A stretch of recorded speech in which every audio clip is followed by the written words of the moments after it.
Dalam sejarah Islam, keberadaan mazhab fikih seperti Hanafi, Maliki, Syafi'i, dan Hambali memiliki peran penting dalam merumuskan hukum Islam. Di Indonesia sendiri, mayoritas umat Islam mengikuti mazhab Syafi'i, namun ada satu ormas besar bernama Muhammadiyah yang dikenal tidak terikat kepada mazhab tertentu. Ini sering sekali menimbulkan pertanyaan, kenapa Muhammadiyah tidak bermazhab? Apakah ini berarti mereka menolak ulama-ulama mazhab atau mereka membuat hukum sendiri? Yang pertama, organisasi Muhammadiyah. Organisasi Muhammadiyah ini memang kalau di dalam keputusan resminya, di keputusan tarjih itu memang anti mazhab. Mari kita bedah secara ilmiah, historis, dan objektif. Bagi teman-teman sekalian yang penasaran dengan kelanjutan dari pembahasan video kali ini, maka tonton terus video ini hingga selesai agar kita menemukan fakta yang sebenarnya.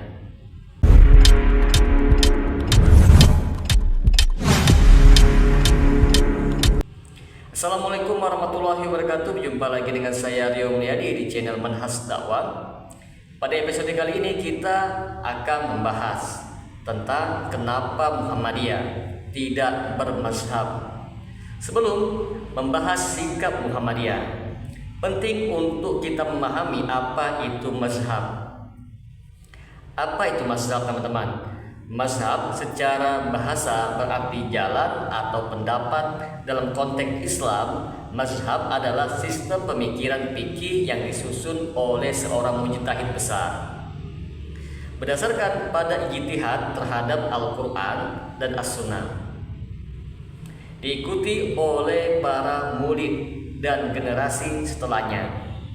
Contohnya di sini, teman-teman, mazhab Imam Abu Hanifah atau Hanafi, mazhab Imam Malik atau Maliki, mazhab Imam Syafi'i, mazhab Imam Ahmad bin Hambal atau Hambali. Yang pertama, organisasi Muhammadiyah. Organisasi Muhammadiyah ini memang kalau di dalam keputusan resminya, di keputusan tarjih itu memang anti mazhab.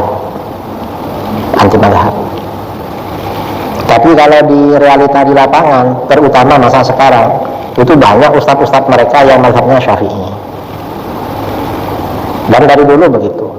Dulu pada masa Ki Hasyim Asy'ari, banyak kiai-kiai oleh Ki Hasyim disuruh menjadi pengurus Muhammadiyah. Ki Ahmad Dahlan, pendiri Muhammadiyah, itu bermazhab Syafi'i.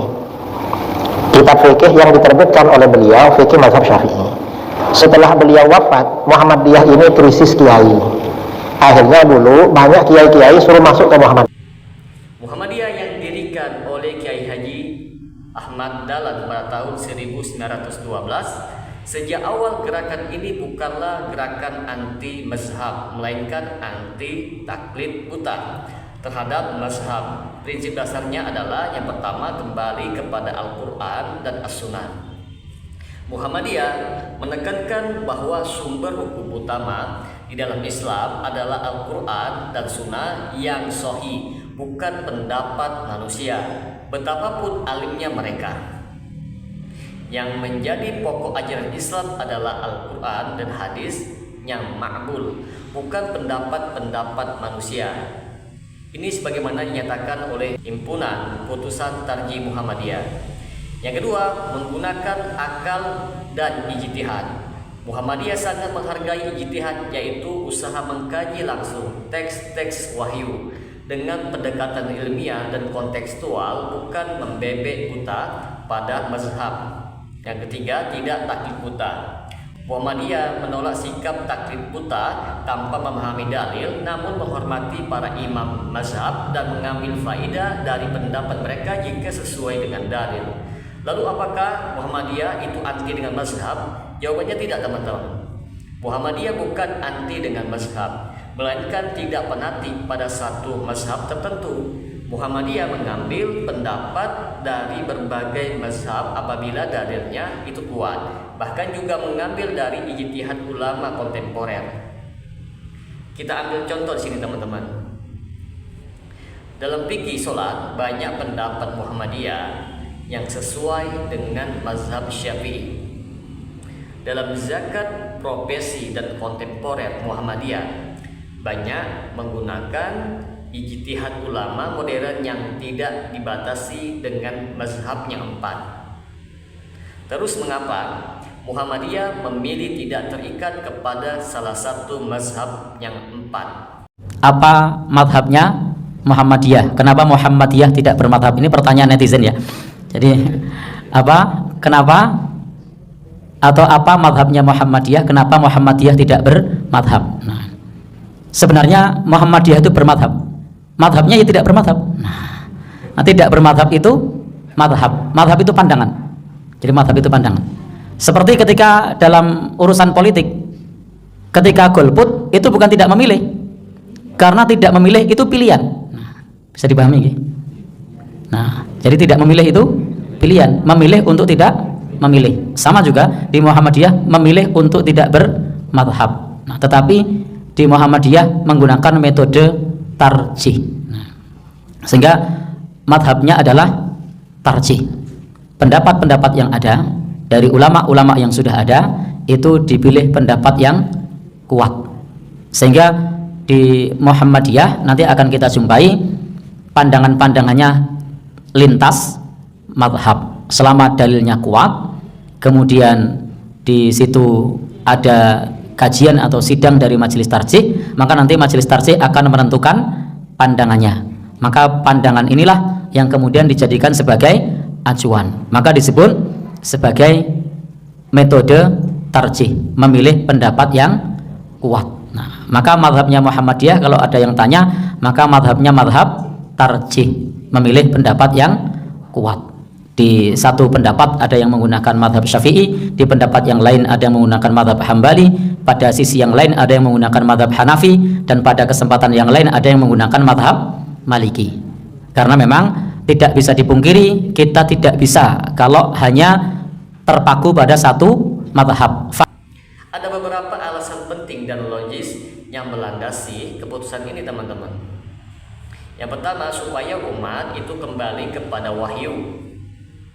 Muhammadiyah ingin menanamkan bahwa yang tidak boleh salah adalah Allah dan Rasulnya.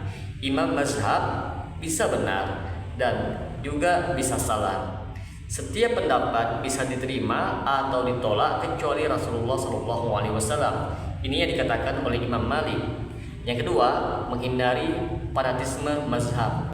Fanatisme mazhab sering sekali membuat umat itu membenci pendapat-pendapat mazhab lain, menganggap mazhab sendiri paling benar, menolak ijtihad baru walaupun lebih sesuai dengan zaman. Yang ketiga, menjawab tantangan zaman. Masalah-masalah kontemporer sering tidak ditemukan dalam kitab-kitab klasik. Muhammadiyah menggunakan pendekatan ijtihad kolektif modern melalui majelis tarjih dan tajdid. Perlu untuk kita ketahui bersama, teman-teman, Muhammadiyah memiliki lembaga resmi yang bernama Majelis Tarjih dan Tajdid yang berfungsi untuk meneliti dalil-dalil Al-Quran dan As-Sunnah, mengkaji pendapat ulama-ulama klasik dan modern, menghasilkan fatwa dan pedoman yang bersumber dari nas, bukan mazhab tertentu. Contohnya mudah di sini, teman-teman, seperti keputusan tarjih, yaitu dalam penetapan awal Ramadan dan Syawal dengan hisab, lalu fatwa zakat penghasilan dan panduan ibadah haji modern. Muhammadiyah sangat menghormati para imam-imam mazhab seperti Imam Syafi'i, Hanafi, Malik, Hambali. Dihormati sebagai ulama besar Al-Sunnah. Tetapi pendapat mereka tidak dianggap sebagai kebenaran yang mutlak. Jika dalil bertentangan, Muhammadiyah memilih dalil, bukan sosok. Sebagian pihak menuduh bahwa Muhammadiyah itu membuat mazhab sendiri. Ini tidak benar karena Muhammadiyah tidak memposisikan Kiai Haji Ahmad Dahlan seperti imam-imam mazhab.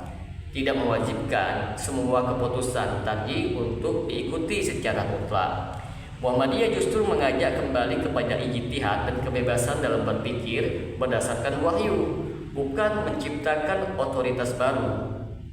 Maka dari penjelasan di atas dapat disimpulkan bahwa Muhammadiyah tidak bermazhab bukan berarti mereka meremehkan ulama, tetapi karena mereka lebih mengutamakan dalil daripada pendapat manusia, menghindari fanatisme mazhab, lalu menjawab tantangan zaman dengan ijtihad kolektif dan modern, serta menghidupkan semangat ijtihad dan tidak taklid buta. Sikap Muhammadiyah adalah ijtihadiyah dan ilmiah, bukan sekedar ingin beda dari mayoritas, dengan menjadikan Al-Quran dan As-Sunnah sebagai rujukan utama mereka. Muhammadiyah berusaha menghidupkan semangat Islam yang murni dan rasional sebagaimana yang diajarkan oleh Rasulullah dan para sahabat. Semoga dengan sedikit penjelasan ini dapat memberikan manfaat bagi teman-teman sekalian, dan apabila channel ini dapat memberikan manfaat bagi teman-teman sekalian, silakan like, subscribe, dan share. Semoga bermanfaat. Assalamualaikum warahmatullahi wabarakatuh.